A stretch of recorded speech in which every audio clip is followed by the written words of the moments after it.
what you should look for in a running shoe to make sure it's the best for you, and kind of what our wear testers look for. So, the one thing, I've written many articles about this, and talked to physical therapists, specialty store owners, brands, and probably the number one most important thing is, you know, is a shoe comfortable when you put it on? So, comfort and fit are probably the most important thing, but also, what type of running are you going to be doing that shoe in? So, not every shoe is ideal for not every type of running scenario.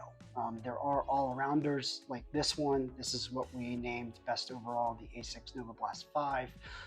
But some shoes are going to be better for speed workouts and versus recovery runs.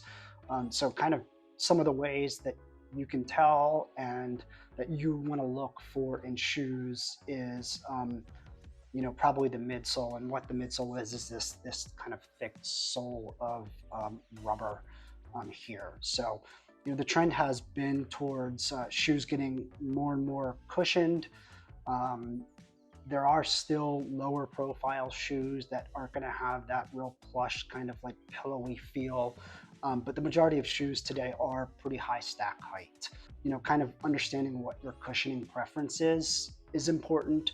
Do you prefer a really soft cushioned shoe, or do you prefer something maybe a little bit firmer and low to the ground?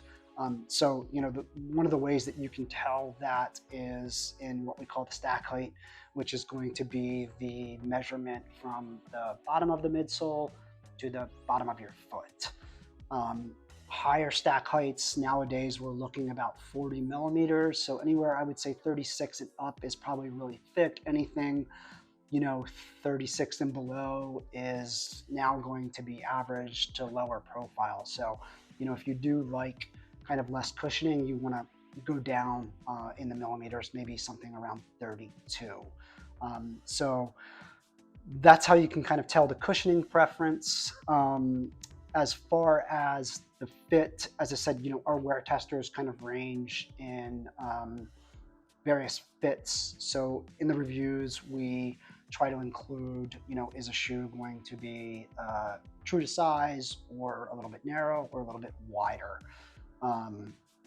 But you're also looking for what type of material. The upper's kind of this material here is made of engineered mesh, is pretty much seems to be the standard. If you're looking for something really comfortable, you're going to look for a lot of padding. This is called the heel collar. So a lot of padding around that, and then the tongue here, something with more padding there. Another thing that you should probably pay attention to is the weight. The weight's going to give you a good indication of whether the shoe is designed for everyday running, recovery shoes, or something a little bit faster. So, shoes in the 10 plus, 9 plus ounce range for women are going to tend to be a little bit slower and probably more designed for comfort for everyday running and recovery runs. Whereas if you get kind of 9, 8 ounces and below, it's going to be a little bit lighter and probably better for speed sessions. What I have here is actually our best overall shoe, the Asics NovaBlast 5.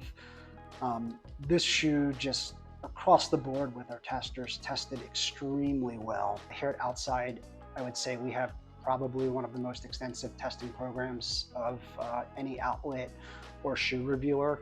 We have about 30 wear testers. Between all of them, we probably test about 50 to 90 shoes per year. There really wasn't a tester that said this was a bad shoe.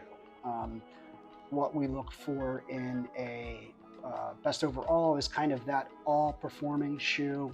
It may not perform best in every category like speed, comfort, but it performs really well against all the categories. So, this is a shoe that can be used from easy recovery runs all the way to, if you needed to pick up the pace on your everyday run, this shoe could certainly handle it.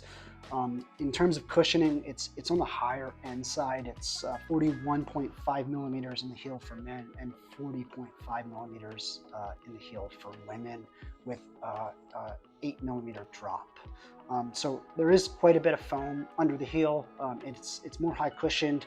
It does feel stable though, and as far as weight, it's a really light shoe. It's 9 ounces for men and 7.9 ounces for women. So it does have a nimbleness to it that that most everyday trainers don't have.